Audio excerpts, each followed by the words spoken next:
So my answer will not be very original. You know that depending on the countries, these family businesses represent between 60, 70, or sometimes even more % of the GDP.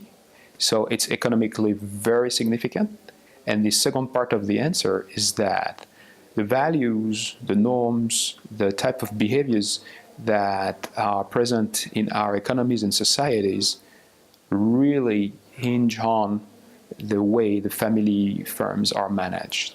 To give you an example or an illustration of what I mean, you know that in many, for instance, Western countries, the capacity of governments or public policies to integrate migrants or different type of populations that can be deprived of cultural, social, intellectual capital, these policies don't work very well in many cases, and I see family businesses as a very important conveyor belt to hopefully integrate better these different type of populations, these communities having in their own,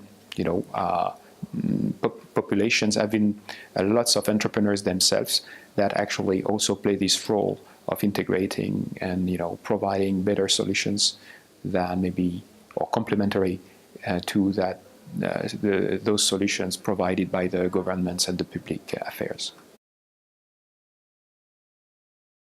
So we're presenting a paper with Dalia Mani on the intercorporate relationships in private firms in India.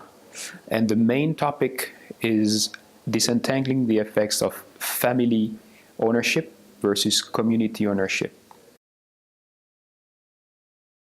So it's very important just to disentangle the family and the community effect, especially in countries where business communities are really strong and prevalent in developing these economies.